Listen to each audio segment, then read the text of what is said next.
আজকে আমরা শিখব দুইটি সংখ্যা লসাগু নির্ণয়ের অ্যালগরিদম এবং ফ্লোচার্ট। তার জন্য আমাদের যেটা ছোট্ট জিনিস শিখতে হবে সেটা হচ্ছে যে ছোটবেলায় আমরা শিখছিলাম কিভাবে লসাগু নির্ণয় করতে হয়। তো আজকে আমরা দুটি কাল্পনিক সংখ্যা, এখানে হচ্ছে দুইটি সংখ্যা কোন দুইটি সংখ্যা এটা কিন্তু বলে দেয়নি। আমরা যে কোনো দুইটি সংখ্যা ধরে নিই, ধরে নিলাম হচ্ছে 2 এবং 3, এর লসাগু নির্ণয় করব। এর লসাগু কত হবে আমরা জানি যে 2 এবং 3 এর লসাগু 6। আবার মনে করো 3 এবং 6 এর লসাগু নির্ণয় করো, এটারও লসাগু কিন্তু 6। তো এই জায়গা থেকে আমরা তিনটা জিনিস শিখবো। সেই তিনটা জিনিস যদি তুমি বুঝতে পারো তাহলেই তুমি লসাগু নির্ণয়ের অ্যালগরিদম, ফ্লোচার্ট, সি প্রোগ্রাম সব করতে পারবে। শুধু একটু মনোযোগ দাও। দেখো এখানে 2 এবং 3 এর লসাগু নির্ণয় করে আমরা লসাগু কত পাইলাম? 6। তুমি একটা জিনিস খেয়াল করো, এখানে যেই দুটি সংখ্যার লসাগু নির্ণয় করলাম তাদের লসাগু কি হলো? ওই দুইটা সংখ্যার থেকে বড়। অর্থাৎ যেই দুইটা সংখ্যার লসাগু নির্ণয় করছি লসাগুটা ওই দুইটা সংখ্যার থেকে বড়। তাহলে আমরা এইখানে একটা জিনিস শিখতে পারলাম যে যেই সংখ্যা দুইটার লসাগু নির্ণয় করব লসাগুটা ওই সংখ্যা দুইটার থেকে বড় হইতে পারে। দেখো এখানে 2 এবং 3 এর লসাগু নির্ণয় করলাম, লসাগু আসলো 6। লসাগু কত আসলো? 6। তার মানে এখানে দেখা যাচ্ছে যে এই 6 কিন্তু 2 এবং 3 এর থেকে বড়। তার মানে আমরা এটা শিখতে পারলাম যে যেই দুইটা সংখ্যার লসাগু নির্ণয় করব লসাগুটা ওই দুইটা সংখ্যার থেকে বড় হইতে পারে। একটা জিনিস শিখলাম। আরেকটা আসো, এখানে 3 এবং 6 এর লসাগু নির্ণয় করে দেখা যাচ্ছে যে লসাগু 6 আসছে। তার মানে এখানে আমরা এইটা জিনিস শিখতে পারলাম যে যেই দুইটা সংখ্যার লসাগু নির্ণয় করব তাদের মধ্যে যেটা বড় সংখ্যা এই বড় সংখ্যার সমান লসাগু হতে পারে। তার মানে আবার বুঝো যে এখানে আমরা কি শিখলাম যে যেই দুইটা সংখ্যার লসাগু নির্ণয় করতেছি লসাগুটা ওই দুইটা সংখ্যার মধ্যে যেটা বড় সংখ্যা ওই বড় সংখ্যার সমান হতে পারে। এখানে হচ্ছে 3 এবং 6 এর লসাগু 6 আসলে। দেখো এখানে যে এই দুইটা সংখ্যার লসাগু নির্ণয় করতেছি, তো এই দুইটা সংখ্যার মধ্যে বড় কত? 6। লসাগু আমাদের কি হলো? এই বড় সংখ্যার সমান হলো। তার মানে দেখো আমরা দুইটা জিনিস শিখলাম। প্রথমে কি শিখলাম যে যেই দুইটা সংখ্যার লসাগু নির্ণয় করতেছি লসাগুটা ওই দুইটা সংখ্যা থেকে বড় হইতে পারে একটা। আর একটা কি, যে দুইটা সংখ্যার লসাগু নির্ণয় করতেছি এই দুইটা সংখ্যার মধ্যে যেটা বড় সংখ্যা এই বড় সংখ্যার সমান লসাগু হতে পারে। দুইটা জিনিস শিখলাম। আর একটা জিনিস কি শিখবো যে লসাগু যেটা নির্ণয় করব এই লসাগুকে যেই সংখ্যাগুলোর লসাগু নির্ণয় করব ওই সংখ্যা দ্বারা ভাগ করলে ভাগশেষ শূন্য হবে। দেখো মনে করো যে এখানে 3 আর হচ্ছে 2 এবং 3 এর লসাগু নির্ণয় করব। 2 এবং 3 এর লসাগু আমরা কত পাইলাম? 6। 6, এই 6 কে যদি 2 এবং 3 দ্বারা ভাগ করার পর ভাগশেষ যদি শূন্য হয় তাহলে আমাদের লসাগুটা ঠিক হবে। দেখো এখানে প্রথমে 2 দ্বারা ভাগ করব, 2 দ্বারা ভাগ করলে কত আসছে?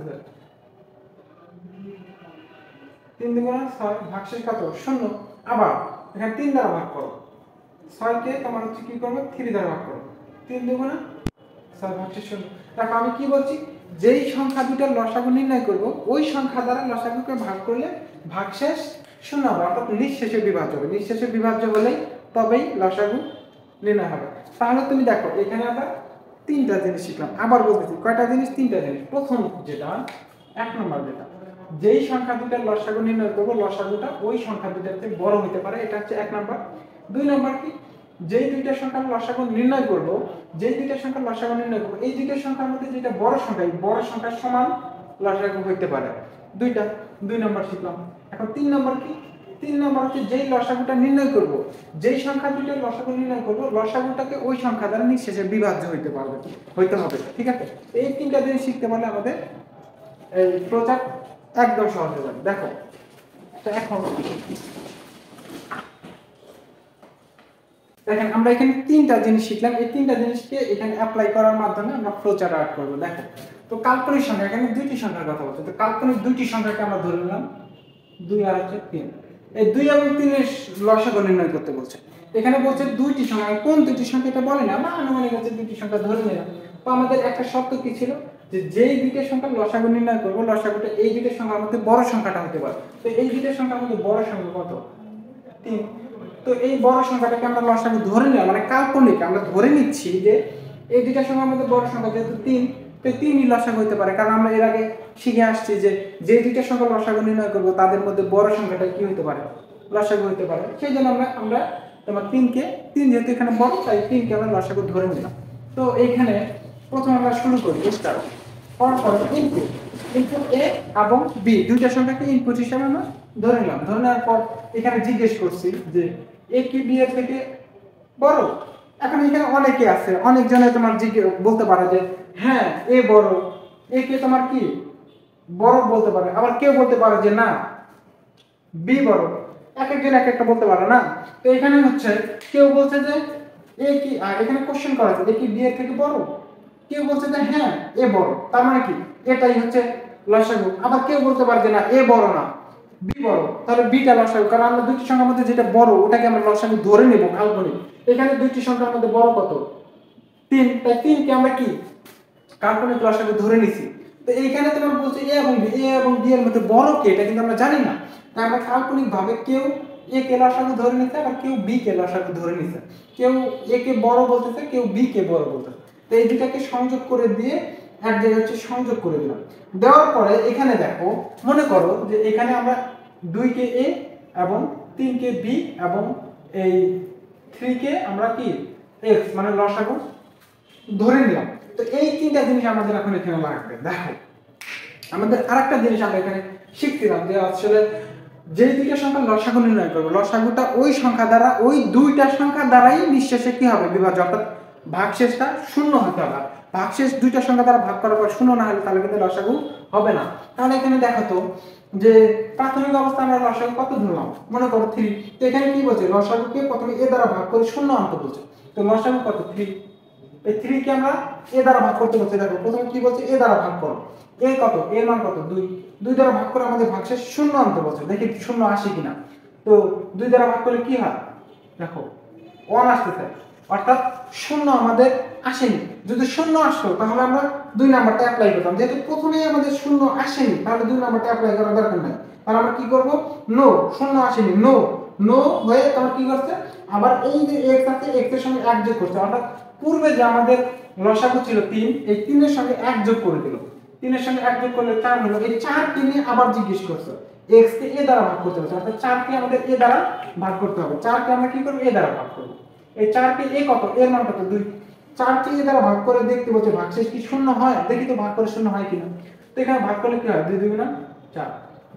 হ্যাঁ একটা শর্ত আমাদের পূরণ করো, হ্যাঁ ঠিক আছে শূন্য হয়। তারপর আমাদের কি বলছে আবার x কে b দ্বারা ভাগ করতে বলছে, অর্থাৎ x এর মান কত এখন 4, একে আমাদের b দ্বারা ভাগ করো, কি দ্বারা ভাগ করো b। দেখো x এর মান কত 4, 4 কে আমাদের কি করতে বলছে b দ্বারা ভাগ করতে বলছে। b এর মান কত 3, 3 দ্বারা ভাগ করো, 3 আর কি 3। দেখো তো এখানে কি শূন্য আসছে, এখানে শূন্য আনতে বলছে, কিন্তু এখানে কি শূন্য আসছে, আসেনি, তার মানে শূন্য আসেনি। আর শূন্য না আসার কারণে আমাদের আবার কি পূর্বের যে লসাগু ছিল এই লসাগুর সঙ্গে আরো 1 যোগ করতে হবে। দেখো পূর্বের লসাগুর সঙ্গে আবার 1 যোগ করো, 1 যোগ করলে কত হবে আমাদের এখন, আমাদের এখন লসাগু হলো 5। তো এখন এই 5 কে কি করতে বলছে, দেখো আবার এই লসাগুকে কি করতে বলছে a দ্বারা ভাগ করতে বলছে। এর মান কত 2, অর্থাৎ 2 দ্বারা 5 কে আমরা আবার ভাগ করব। দেখো তো 2 দ্বারা 5 কে ভাগ করলে 2 2 গুণ 4 কত আসছে 1 আসছে না। এখানে কি শূন্য আসছে, আসেনি। তাহলে প্রথম শর্তটা পূরণ করেনি, তাহলে দ্বিতীয় শর্ত অ্যাপ্লাই করার দরকার আছে না। তাহলে প্রথমে আমাদের কি শূন্য আসার কথা ছিল কিন্তু শূন্য আমাদের আসেনি। তাই আমাদের কি করব, এটাকে এই এখন যে লসাগুটা আছে 5, এই 5 এর সঙ্গে আমাদের আরো 1 যোগ করব। 1 যোগ করলে কত হয় 6। এখন আমাদের লসাগু আমরা ধরে নিলাম 6। এই 6 কে কি করতে হবে আবার 1 দ্বারা ভাগ করতে হবে, 6 কে আবার কি করতে হবে a দ্বারা ভাগ করতে হবে। এর মান কত 2, অর্থাৎ 2 দ্বারা 6 কে ভাগ করো, 3 2 গুণ 6। শোনো দেখো একটা শর্ত পূরণ করলো, করার পর আমাদের যেহেতু প্রথম শর্ত পূরণ করছে তাহলে আমাদের দ্বিতীয় শর্ত অ্যাপ্লাই করব। দ্বিতীয় শর্ত কি আবার x কে 2 দ্বারা, সরি 2 না তো b দ্বারা ভাগ করতে বলছে। তো x এর মান এখন আমাদের কত আসছে 6, এই 6 কে আমাদের b দ্বারা, b এর মান কত 3 দ্বারা ভাগ করতে বলছে। তো ভাগ করো তো 3 2 গুণ 6। দেখো এটাও শূন্য আসছে, এটাও শূন্য আসছে, এটাও আমাদের শর্ত পূরণ করলে এটাও শর্ত পূরণ করলে। তাহলে কি এখানে বলছে x কে a দ্বারা ভাগ করলে কি শূন্য এবং x কে b দ্বারা ভাগ করলে কি শূন্য, এখন দুটাই তো শূন্য, হ্যাঁ শূন্য আসছে, তার মানে কি yes। তার মানে এখন তুমি প্রিন্ট করে দিতে পারো, প্রিন্ট LCM অর্থাৎ লসাগু x এর মান প্রিন্ট করে দিয়ে পরবর্তীতে ইন করে দিলেই হয়ে যাবে। দেখো এখানে তুমি একটা জিনিস শিখতে পারছো, যখনই তোমার হচ্ছে কি দুইটা সংখ্যা দ্বারাই ভাগ করে ভাগশেষ শূন্য হলো তখনই আমরা প্রিন্ট করব যে হ্যাঁ লসাগু ঠিক আছে আমাদের এবার। কিন্তু যদি দুইটা সংখ্যা দ্বারা শূন্য না আসে তাহলে আমরা নো দিব এবং বারবার 1 করে বৃদ্ধি করতে থাকবো যতক্ষণ পর্যন্ত আমাদের দুইটারই শূন্য না আসবে, দুইটা সংখ্যা দ্বারা ভাগ করে শূন্য না আসবে ততক্ষণ পর্যন্ত এক বৃদ্ধি করতে থাকবো এবং তোমার হচ্ছে কি ভাগ করতে থাকবে, এক করে বৃদ্ধি করবো এবং ভাগ করবো। যখনই দেখা যাচ্ছে এক করে বৃদ্ধি করে এক সময় আমাদের দুইটা দ্বারা ভাগ করে শূন্য আসবে তখনই আমরা বুঝে নেব যে এটাই আমাদের লসাগু। দেখো এখানে হচ্ছে এক করে বৃদ্ধি করতে করতে 6 আসলে দেখো, তখন দেখা যাচ্ছে যে দুইটাকেই ভাগ করলে আমাদের কত আসবে, শূন্য আসবে। সুতরাং এই 6 হবে আমাদের কি লসাগু।